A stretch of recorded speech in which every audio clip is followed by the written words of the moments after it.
Would you like to accelerate your career and reach your full potential in just minutes a day? Welcome to the LEADx Show with New York Times best-selling author and Inc. 500 entrepreneur, Kevin Kruse. Hey everyone, I'm Kevin Kruse, and if it's Monday, it means it's time for Manager Tips, Tools, and Rules. Now, we've been talking about the power, the benefits of weekly one-on-one meetings, but you have to get the agenda right. Otherwise, you're just wasting your time. So that's what we're going to explore in today's episode. But first, have you told all of your managers about LEADx.org? We offer a free training course every single day on topics like how to give feedback, delegation, running effective meetings, achieving extreme productivity. Visit LEADx.org for a free training video every single day. And while you're there, check out the LEADx Academy, which gives you on-demand access to over 30 different management and leadership courses. All right, let's dive in. You've scheduled a recurring weekly meeting with each direct report. It's 25 minutes long. Any shorter and your team member won't feel like it's enough time to bring up important issues. But if it's any longer than that, you're probably going to be more tempted to cancel it each week as it comes up. So a half hour, 25 minutes is a good amount of time. But what do you talk about? So here's a model agenda. I'm just going to run through the questions. How was your weekend? What's on your mind? What's your most important task for the week? How can I help? Okay, here's what I've got for you. And I know that last one isn't really a question. It's sort of a transition statement. So let's go through them one at a time. First question, how's your weekend? Now, the idea is this is just a rapport building question. Break the ice, build rapport. It's an opportunity to get to know your team member on a personal level.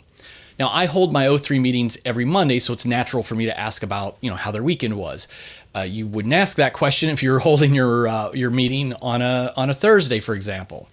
Now, the best relationship building questions are open-ended, but related to family members or friends. So I might ask Adam, hey, Emily had a swim meet over the weekend, didn't she? How'd it go? Or maybe you guys have something in common. You both root for the same sports team or watch the same, Netflix shows. Hey, did you see the Game of Thrones last night? That type of thing.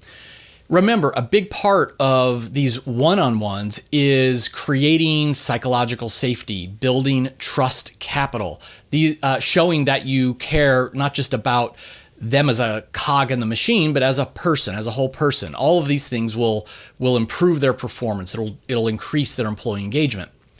So question number 2 is, what's on your mind? Now remember, employees want to be able to give you ideas, to share problems, to ask you questions, and this is their chance.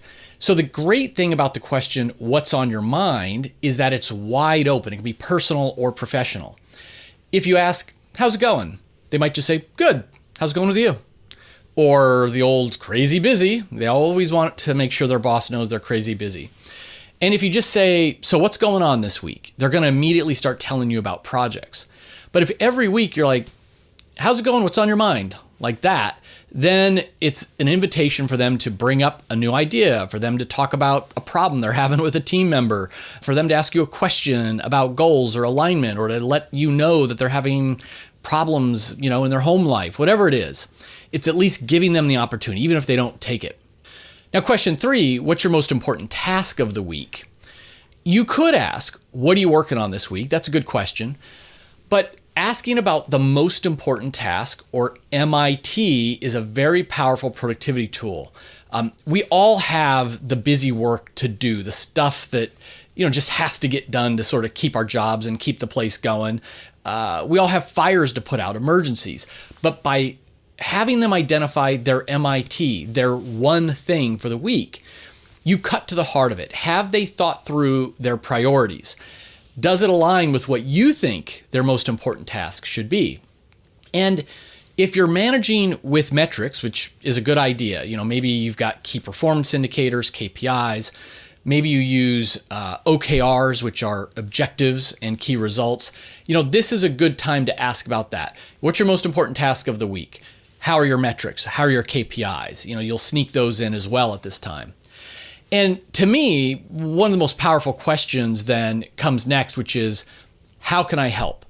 This is the support question. Sometimes I usually say, hey, how can I help you this week? Other times I'll say, what do you need from me to be successful this week? So they'll come back and let you know, well, I'm going to need you to review this report on Wednesday afternoon, or I'm going to need your time. I'm going to need 30 minutes of your time by the end of the week, or something is stuck in legal. I need you to go get it out of legal, cut some red tape for me. Whatever it is, it's both making sure that they get support from you, they get access to you, and it helps you to plan your week as well so that okay, here's these other things coming up for my team to be successful. Let me get them onto my calendar. And then again, question 5 isn't a question, it's a transition. Okay, here's what I've got for you. Now, it's important that this comes at the end of the meeting. Ideally, the weekly one-on-one is the employees meeting. They go first, you go last. They take up 15 to 20 minutes of the meeting, you take up 5 to 10 minutes of the meeting. But at the end, this is your chance to give them some positive or corrective feedback. This is your chance to get them aligned with some new information that's coming down, from higher ups. This is a chance for you to bring up items that you took notes on in the previous week that they didn't talk about. It's amazing how many times my own team members, that this happens. Every week I ask about a certain set number of projects that they're working on, and yet when it's their turn to fill me in on what's going on, they don't talk about them. And so then I just use my final 5 minutes and say, hey, you didn't mention this project and that project. What's going on with those? So that's it. That's the perfect one-on-one meeting agenda.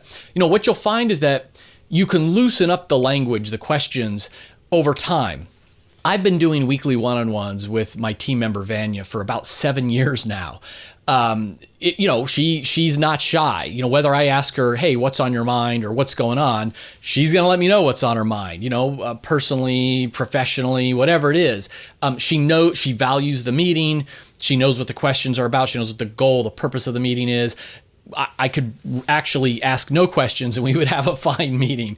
But if you have a new hire, or you're rolling out these O3 meetings with your team members and they aren't, familiar with the rhythm, or you don't have that trust capital built up, then I'd encourage you to just stick to the script. How's your weekend?